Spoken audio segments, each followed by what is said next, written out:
¿Qué tal, mis hermanos? Un abrazo cordial. La gracia y el Señor esté con todos ustedes. Qué bueno verlos aquí en la casa del Señor, como cantábamos hace un instante. Algunos dirán, yo me voy a quedar a través del YouTube, nuestra señal, nuestro enlace, para ver la prédica, para disfrutar de la presencia de los hermanos, así de manera virtual. Otros dirán, yo me quedo más bien a ver el fútbol, porque hoy es ya pasó la Copa América, pero está la Copa de Europa, ¿no es cierto? La Copa Europea. Otros más dirán, yo me voy a quedar en la casa a ver el Tour de Francia, ¿cierto? A propósito, en el Tour de Francia hoy hay un premio de alta montaña.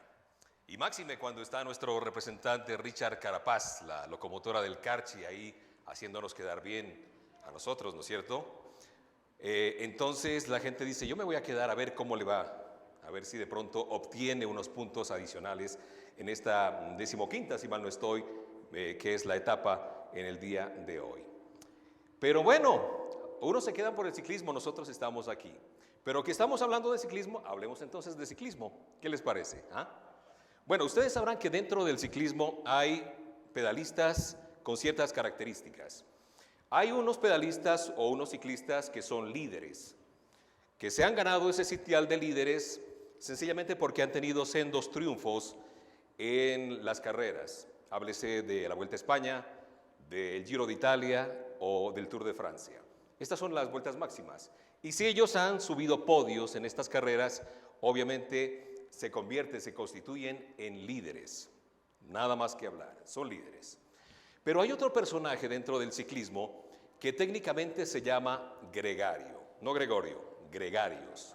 Los gregarios son aquellos personajes que tienen unas características muy sui generis, muy especiales. Un gregario es aquel ciclista, obviamente no es un ciclista de segunda, no, de ninguna manera, es un ciclista de élite. El gregario tiene la función de atender a su líder, atenderlo en todos los sentidos, desde llevar las caramañolas, que son esos botecitos de líquidos, de agua, de algún tipo de fluido que llevan los ciclistas, también lleva son como unas barras nutricionales, energéticas, lleva de pronto una chompa adicional para abrigarlo. En fin, él tiene que encargarse de que su líder esté bien atendido, ¿sí? Que no esté pasando frío, que no esté pasando calor, que no se desgaste innecesariamente. Esa es la función de un gregario. Siempre está atento. Él se pone en la parte de adelante rompiendo el viento para que el líder pueda pasar sin ningún problema. Es un trabajo sacrificado el que hace el gregario por su líder y naturalmente por su equipo. Entonces vemos que este es un trabajo sacrificado, un trabajo incluso anónimo, porque miren ustedes, el gregario no se conoce. Generalmente su trabajo pasa en el anonimato, pero su función es absolutamente clave para que el líder pueda ganar y subirse al podio, y para que el equipo, por consecuencia lógica, pues pueda tener grandes triunfos de acuerdo a lo que se hayan planteado como equipo, ¿no es cierto? En este caso el Ineos, que es el equipo de nuestro querido Richard Carapaz. El gregario es un hombre que queda en el anonimato en su trabajo. Miren ustedes, también existen, ya para finalizar esto de los deportes, ya que me metí en los deportes, ahí existen gregarios de lujo. ¿Esto qué quiere decir? Que hay personajes que, siendo famosos, que han ganado sendas carreras como las que mencioné, pues son nombrados como gregarios para que ayuden al líder de turno. Entonces los gregarios de lujo son personajes conocidos que han ganado muchas carreras, que sin embargo están dispuestos a sacrificarse por el líder y el equipo. Richard también ha hecho de gregario en algunas oportunidades, gregarios de lujo. Bueno, ya pasando a nuestro ámbito espiritual y para este mensaje, recordemos algunos gregarios célebres dentro del campo de la fe. Aquellos que han hecho de alumnos también, aquellos que han sido mentoreados y que han aprendido. Como quiera que recuerden, estamos en este tiempo haciendo una serie que tiene que ver con el discipulado y la consolidación. Gregarios importantes dentro de la Biblia, ayúdenme a recordar.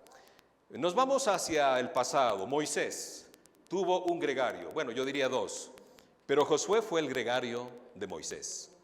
Atendiendo el mensaje, la recomendación de su suegro Jetro, le dice, tú tienes que delegar funciones. Entonces Moisés elige a Josué, pero también yo diría que Aarón, el hermano de Moisés, se constituyó en un gregario importante. Aprendían y caminaban juntos, tuvieron esa azarosa hazaña de sacar al pueblo hebreo de las garras de la esclavitud de Egipto. Entonces ahí Moisés está con su gregario, siempre con él, a su lado, sacando al pueblo de la esclavitud de Egipto. Vamos con otro. De pronto David y Jonatán, estos dos grandes amigos, estos panas, Jonatán se convirtió en una suerte de gregario de David. ¿Por qué? Porque lo amaba como amigo, pero también estaba con él, iba a sus viajes, a sus batallas, lo acompañaba, era su cómplice, entre comillas, en todas las cosas que emprendían, incluso hasta perder el privilegio de ser nombrado príncipe, como le correspondía por ser hijo de Saúl. Sin embargo, él estuvo dispuesto a sacrificarse por su amigo David, otro gregario de lujo. ¿No les parece a ustedes? Vamos con Elías y Eliseo, otro ejemplo. Eliseo se constituyó en la ayuda del profeta Elías cuando éste estaba deprimido, estaba oculto en una cueva, había salido corriendo porque Jezabel lo quería matar.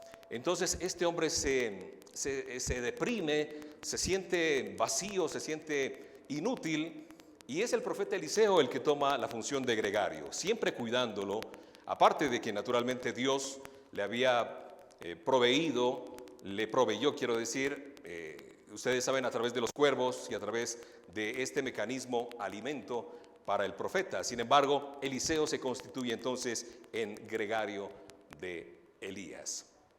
Corramos un poquito en la historia, nos encontramos con Martín Lutero. ¿Ustedes han oído hablar de Martín Lutero? Claro que sí, no todos hemos oído hablar. Pero quizás no hemos oído hablar de un hombre llamado Felipe Melanchthon. Tiene un nombre así como de algún jarabe o algo así, ¿no? Melanchthon.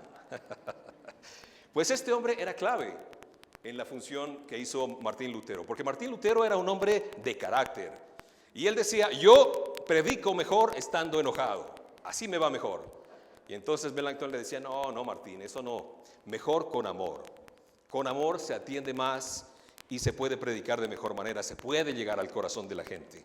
Entonces Melanchthon se convirtió en un gregario que estaba siempre cuidando a Martín Lutero. Bueno, para no abundar más, Billy Graham, el gran predicador de todos los tiempos, o Billy Graham, como lo conocemos aquí en nuestro contexto, también tenía su gregario en la figura de un hombre llamado Cliff Barrows. Cliff Barrows estaba siempre detrás de las campañas evangelizadoras del gran Billy Graham. Y ahí estaba siempre cuidando la función, la labor de este gran predicador, pero no solo de él, sino de el propósito que los animaba para ser gregario y líder. Bueno, hasta ahí nomás. Pero ustedes me dirán, ¿y a dónde me dejas a esa dupla poderosa que fueron Bernabé y Pablo? O Saulo y Bernabé, o Bernabé y Saulo. ¿Dónde están ellos? Bueno, nos vamos a detener allí precisamente para aprender un poquito más de la dinámica que manejaban este par de sujetos tan importantes, unas figuras claves dentro del mundo de la evangelización y de la predicación. Pablo y Bernabé, estos colosos de la fe. Recordemos que estos hombres, hermanos amados, tenían el modelo que Jesús había implantado. Jesús envió a sus discípulos de dos en dos para que fuera más eficaz su trabajo de evangelización. De manera que ellos están repitiendo lo que Jesús ya había hecho con sus discípulos, de enviarlos de dos en dos para que pudieran cuidarse las espaldas. Y vamos entonces a iniciar este mensaje que yo lo he llamado Caminemos Juntos, aunque haciendo alusión a lo que decía al principio de la carrera, pudiéramos decir corramos juntos. Amén. Vamos entonces a revisar el libro de Eclesiastés, el capítulo 4 del libro de Eclesiastés, versículos 9 al 12. Allí está la esencia, la génesis, pudiéramos decir, de lo que más tarde se constituiría en el desarrollo del libro de Hechos, donde se plasma, se pone en acción todo lo que se había recomendado desde tiempo atrás. Amén. Entonces revisemos allí en nuestras Biblias, en sus dispositivos. Tú que nos estás viendo a través del YouTube también nos puedes acompañar. Libro de Eclesiastés, capítulo 4, versos del 9 al 12. Recordemos que el libro de Eclesiastés fue escrito, inspirado naturalmente por Dios, por el sabio Salomón. Ahí Salomón establece una serie de parámetros bien importantes, gracias a su sabiduría, a la sabiduría que le dio Dios, de cómo hacer mejor las cosas. Amén. Entonces dice así, si ustedes ya lo tienen, ya lo hemos ubicado. Voy a leer en el nombre del Padre, del Hijo y del Espíritu Santo. Amén. Dice, mejores son dos que uno, porque tienen mejor paga de su trabajo.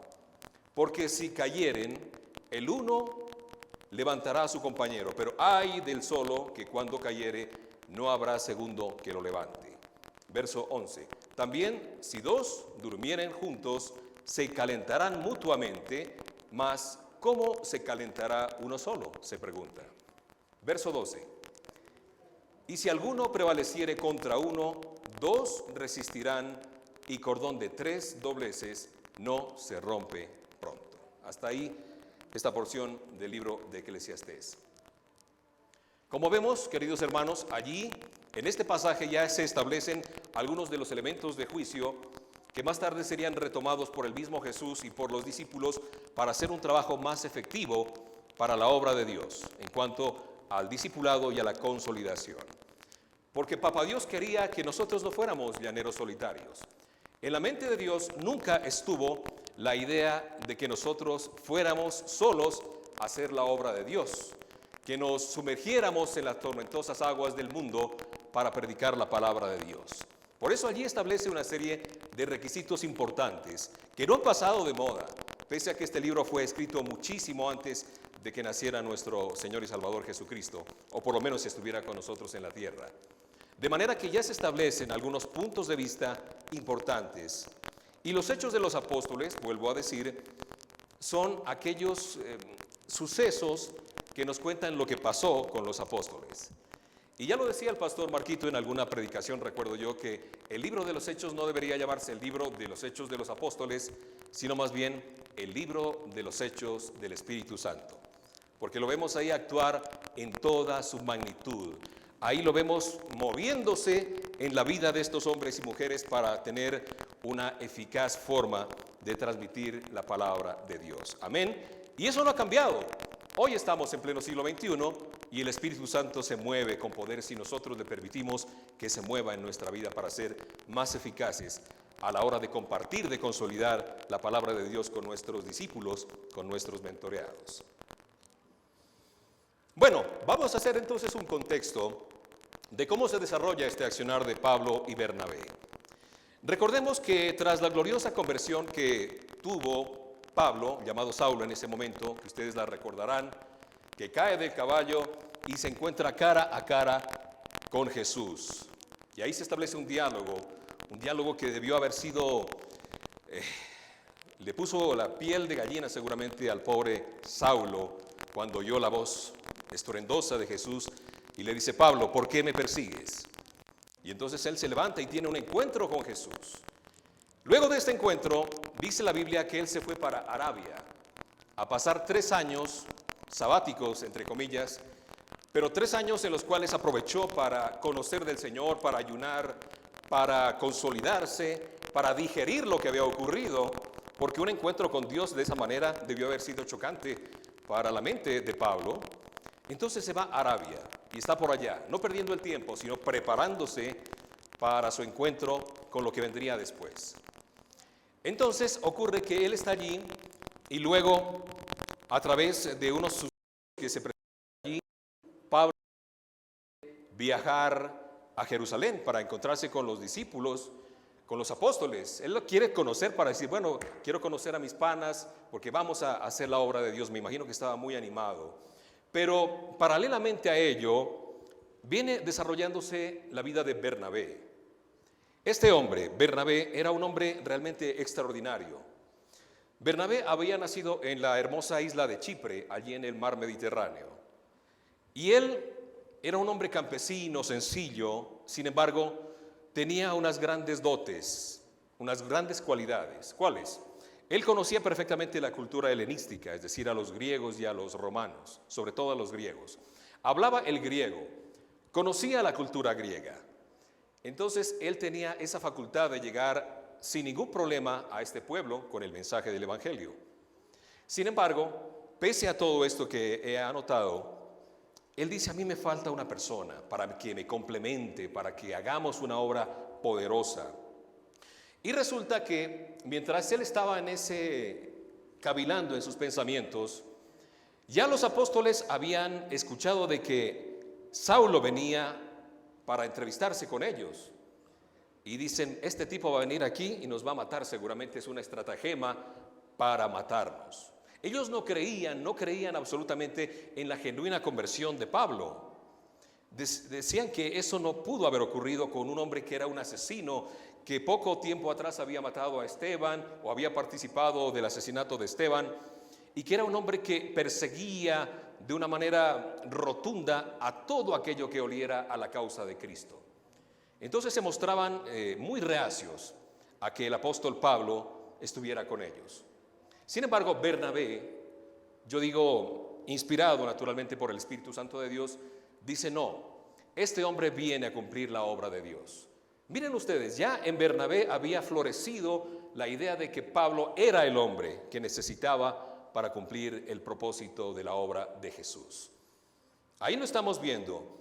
Él tenía esa visión de ver en Pablo lo que los demás no veían. Y esto nos invita a ti y a mí a gozar, si se quiere, esa visión. Que yo vea en cada uno de los hermanos a alguien que puede ser efectivo en la obra de Dios. No importa que yo me convierta, me constituya en un gregario. No importa, lo importante es la causa de Jesús. Si tú eres de las personas que le gusta ver los créditos en la película al final, los créditos de tu nombre, quiero decir, no sirves para gregario. El gregario es el anónimo, aquel que espera que su líder suba al podio por el equipo. El ciclismo es un trabajo de equipo, no es un trabajo en solitario. Y por eso los éxitos que se obtienen. Deberíamos aprender entonces de eso y de lo que ha hecho el apóstol Pablo junto a Bernabé y muchos otros que vinieron después. Pero no nos adelantemos, miren ustedes.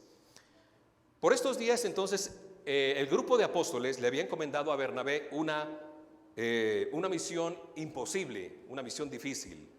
Y le dicen, hombre Bernabé, tú tienes que ir a Antioquía, no Antioquía es en Colombia, Antioquía. Tienes que ir a Antioquía y tienes que predicar a toda esa gente y además consolidar las iglesias que ya se habían fundado. Entonces era una obra difícil. ¿Por qué? Porque Antioquía, les cuento a mis hermanos, era una ciudad de unos 300 o 500 mil habitantes en esa época. Antioquía era una ciudad que se había caracterizado por el culto a una diosa, si mal no recuerdo, la diosa Dafne, que era la diosa de la prostitución, así dicho de la manera más ramplona posible, más fácil. Había de todo allí, todos los excesos, había la droga, el opio, todo esto que había en ese entonces, había florecido los lugares de perdición, y allí tenía que ir Bernabé a predicar la palabra de Dios. Una tarea realmente gigantesca, intimidante para Bernabé.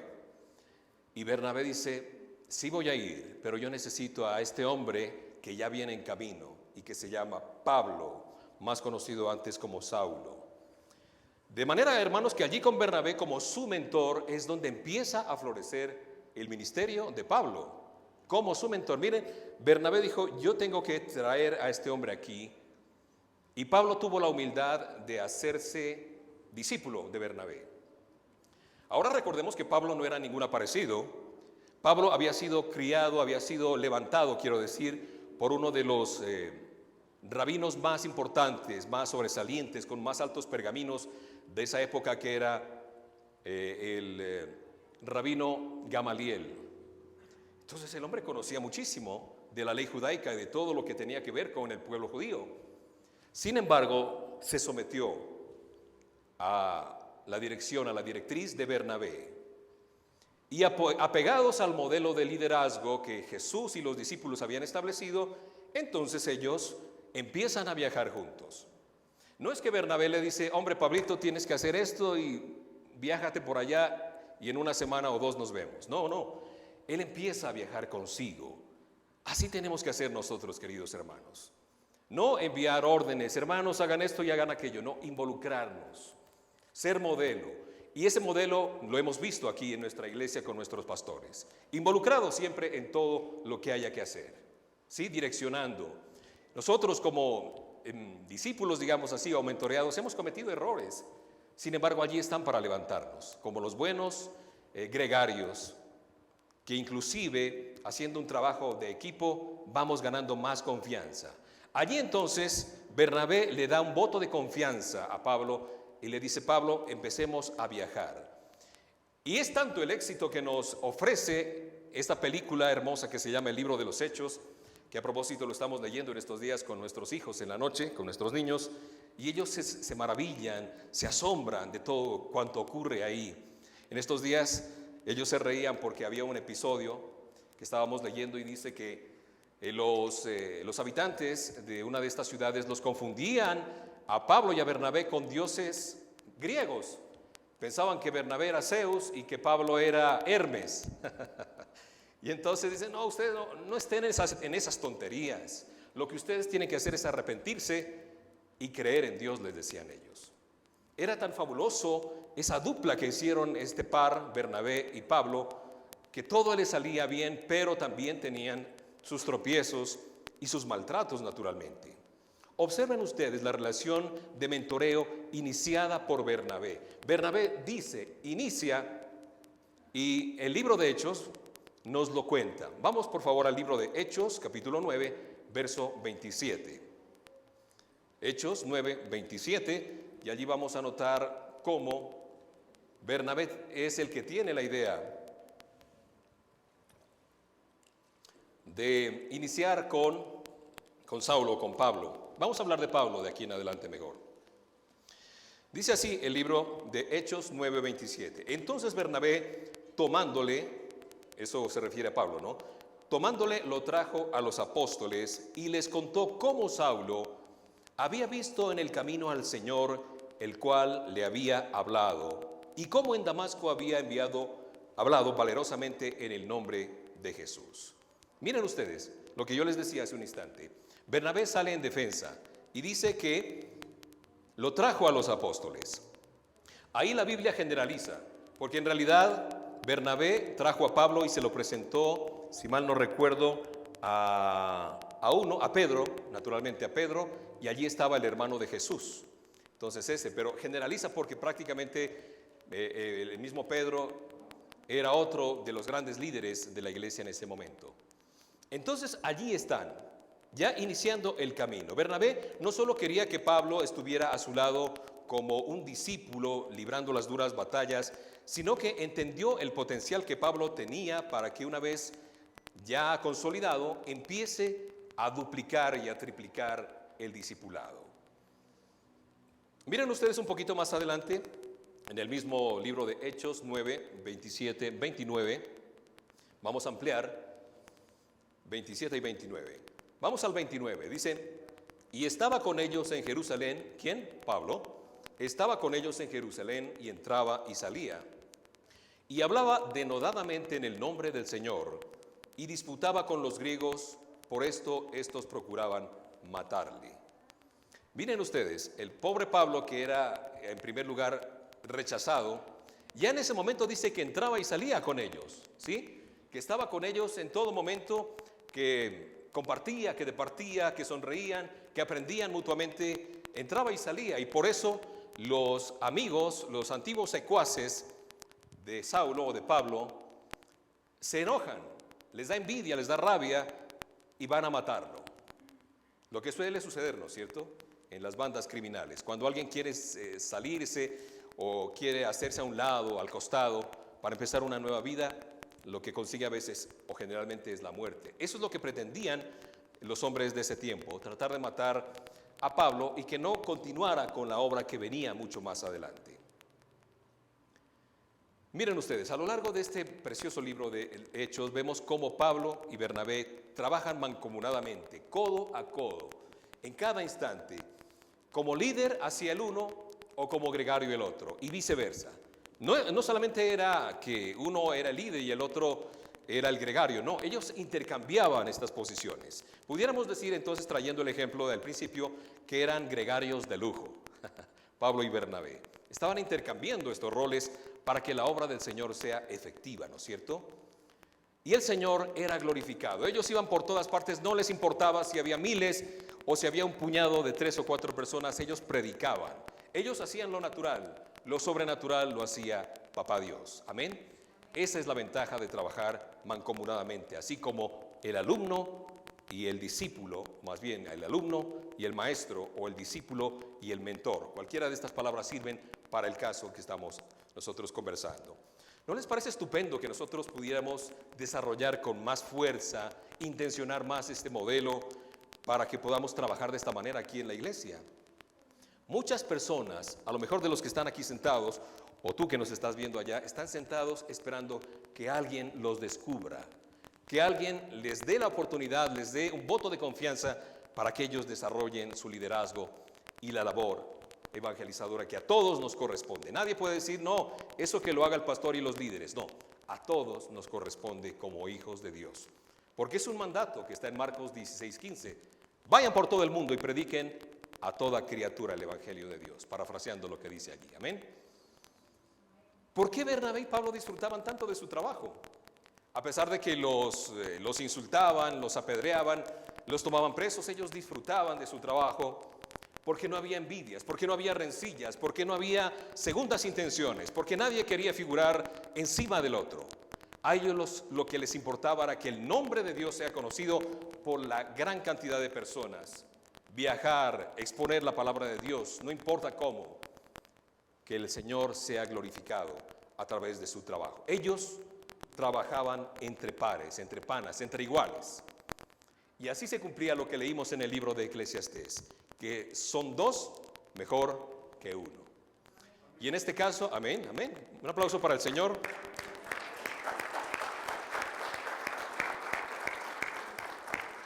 Gracias, Señor, porque tú nos has enseñado que 2 son mejor que 1. Aquí en Eclesiastés dice que si el uno cayere, el otro lo levanta. Si uno tiene frío, se abrigará. Y uno dice, ¿sería que Pablo y Bernabé se abrigaban? Bueno, esta es una forma de decirlo. Quizás esté hablando aquí a la pareja, a la intimidad de una pareja, donde uno, al lado de su esposa, puede levantarse si está caído. En el caso de estos hombres de Dios, era que se animaban, que se alentaban. Si su espíritu estaba decaído, se había enfriado, se había frisado, como quiera decirlo, él le daba ánimo para que se vuelva a encender esa llama del Espíritu Santo y puedan predicar con denuedo la palabra de Dios. Amén. Aquí están entonces 2 mejor que 1, cumpliendo el modelo de Eclesiastés, cumpliendo el modelo que Jesús les había establecido. Qué bueno. Un paréntesis para contarles una historia personal. De ningún modo pretendo yo compararme con Pablo ni con Bernabé, pero ocurrió una cosa significativa en mi vida. Cuando yo conocí del Señor Jesucristo por allá en el año 99 en Bogotá, donde yo estaba viviendo, trabajando, uno de mis amigos, aquel que me predicó, aquel que no solamente se preocupó por mí desde que estábamos estudiando, yo les he contado mi testimonio, algunos lo recordarán, pero para no volver a repetir, sencillamente les diré que cuando inicié mi vida cristiana, yo estaba un poco desubicado, iba a la Biblia y no entendía realmente mayor cosa. Y entonces mi amigo, además de haberme predicado la palabra de Dios, tuvo una gran idea. Me llamó un día y me dijo, vamos a hacer una cosa, vamos a hacer un estudio en mi casa, para que tú entiendas en qué te has metido prácticamente, ¿no? Entonces me dice, hagamos una cosa, vamos a hacer un estudio bíblico en mi casa. Y yo iba todos, bueno, no sé si todos los días, pero por lo menos unos 3 días entre semana a la casa de mi amigo. Él vivía en un barrio allí ubicado en un cerro, en Bogotá, un poquito peligroso este barrio. Y yo tenía un poco de temor, decía, algo me puede pasar. Sin embargo, a veces salía, escuchen ustedes, 9, 10 de la noche de allá, y nunca jamás me pasó nada. El Señor me guardaba, me protegía, porque estábamos en sus asuntos. Y Él dice que si nosotros estamos en los asuntos suyos, Él cuidará de nosotros y de nuestra familia. Amén. Y ahí tuvimos ese lindo tiempo hermoso de mentoreo, en donde yo sentía que era importante, que yo significaba algo en esta vida. Y durante ese tiempo que yo estaba recibiendo esta ministración, este mentoreo con mi buen amigo y su familia, Yo seguía trabajando en la emisora RCN, la cadena radial RCN, y él me invitaba, miren ustedes el mentoreo, decía, bueno, tú estás trabajando allá, pero el próximo domingo, el próximo sábado tenemos una actividad especial en la radio, ¿quieres acompañarnos en la transmisión? Y yo decía, no, porque yo no manejo esa cuestión religiosa, decía yo más bien. Entonces él me decía, vente, ahí aprendes. Entonces yo aprendí a hacer radio para los cristianos, porque mi lenguaje era totalmente secular. Lo que yo manejaba era otra cosa. Sin embargo, fui aprendiendo. Y él generosamente me invitaba, me decía, vente, vamos a hacer esto, vamos a hacer aquello. Y yo iba aprendiendo, cómo se hace la cosa. Para resumir un poco, llegó el momento en que Delson se dio cuenta, mi amigo, que yo estaba listo para algo mayor. Y un día me dice, oye, ¿por qué no viajas a Quito? ¿Vas a salir de vacaciones? Sí, viájate a Quito y conoce los estudios de la HCJB, que era la afiliada de la emisora de Bogotá. Dice, ¿conoces a la gente? Y bueno, de pronto algo resulta, me dice así. Y yo ni corto ni perezoso arranco para acá. Hice mis maletas, el avión y me vine. Conocí los estudios y realmente me impactó el trabajo de la gente que trabajaba en ese momento, que laboraba en la radio. Y yo empecé a sentir esa flama, dije, a lo mejor yo tenga algunos dotes, algunos dones que Dios me haya dado y los quiero poner al servicio del Señor. Y miren ustedes, lo que yo quiero destacar aquí es que él pudo haber venido acá, mi amigo. Ya tenía experiencia y pudo haber dicho, me voy allá, incluso gano mejor dinero que donde estoy acá y ahí hago mi ministerio. Pero él dijo, no, vete tú. Y gracias a Dios se abrieron las puertas. Faltaron unos 6 o 7 meses y ya me llamaron a trabajar aquí, a Quito.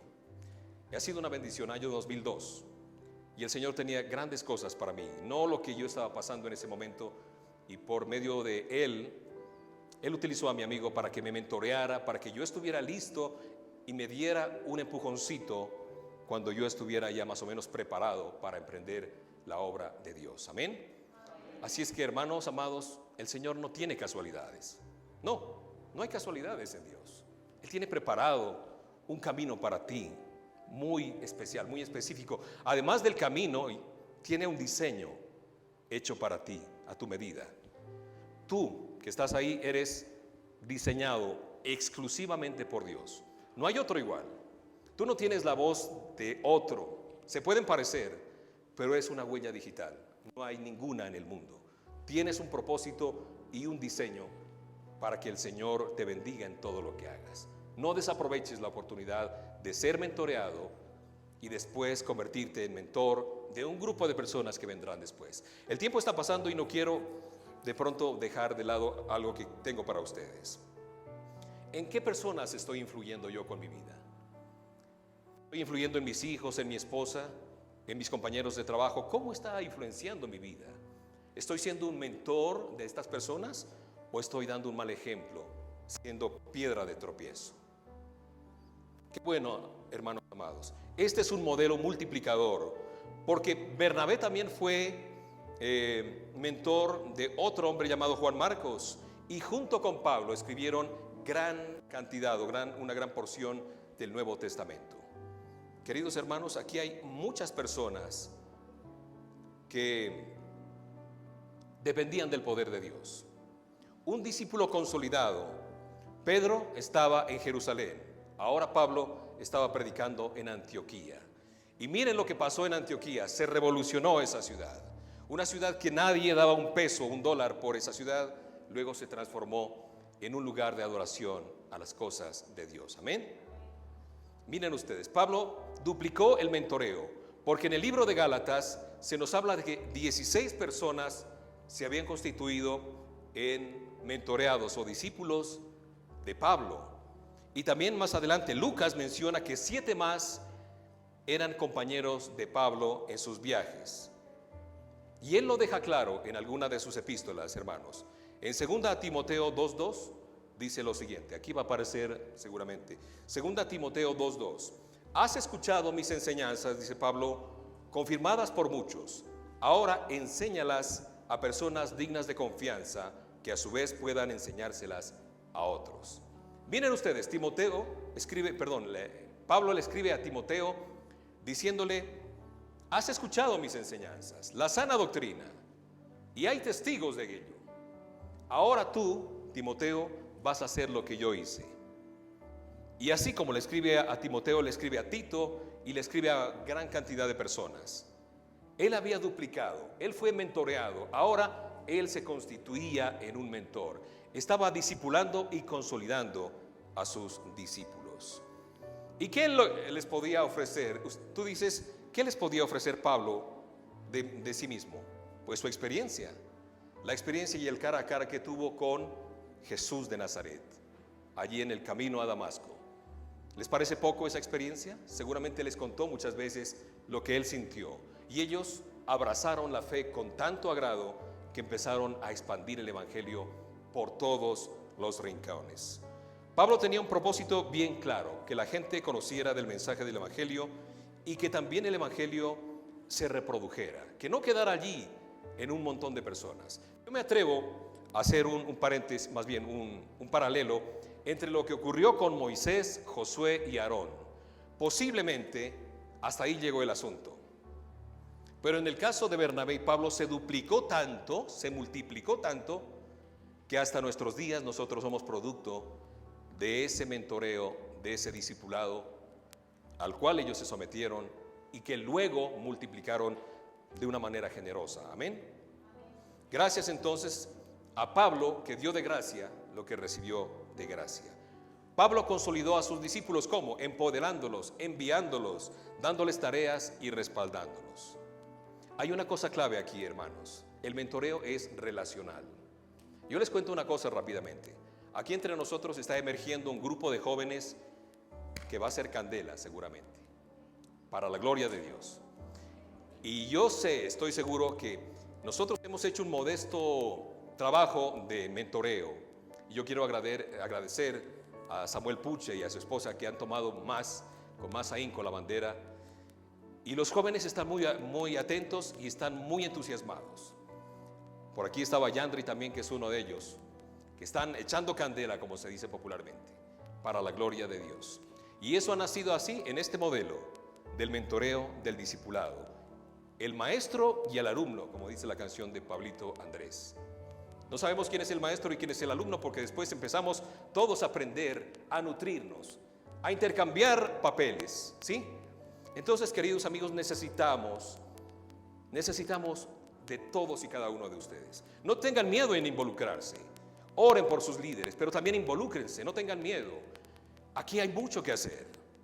No solo lo dejen para los líderes y el pastor. Necesitamos de ustedes que nos acompañen. Valoramos su tiempo, pero valoramos también todo lo que ustedes puedan ofrecer por la causa de Cristo, sea de manera virtual o de manera presencial. Necesitamos de todo su concurso para trabajar juntos. No es una opción, es un mandato, ya lo he dicho. Hoy hemos visto a la luz de la palabra cómo Dios habla a la vida de cada uno, que hay que hacer un esfuerzo en equipo para sacar esto adelante. Este es un tiempo clave para anunciar las buenas nuevas de Jesucristo. Mucha gente está yéndose de este mundo sin la palabra de Dios y, lo peor de todo, sin Cristo en el corazón. ¿Cuál será su eternidad? Estamos llamados a que abracemos esa Antioquía nuestra, que puede ser el Ecuador o el mundo, predicando la palabra de Dios con denuedo, aún cuando nuestro trabajo quede en el anonimato, como le sucede a los gregarios. Bernabé necesitó de ayuda porque el trabajo era arduo. Era como tomar agua de una manguera del cuerpo de bomberos. Así de fuerte era el trabajo que él esperaba. Y a pesar de todo eso, hace una dupla estupenda, un trabajo de este dueto maravilloso que suplió las deficiencias del uno y del otro. Queridos hermanos, ya para terminar, el libro de los Hechos de los Apóstoles no se ha terminado de escribir.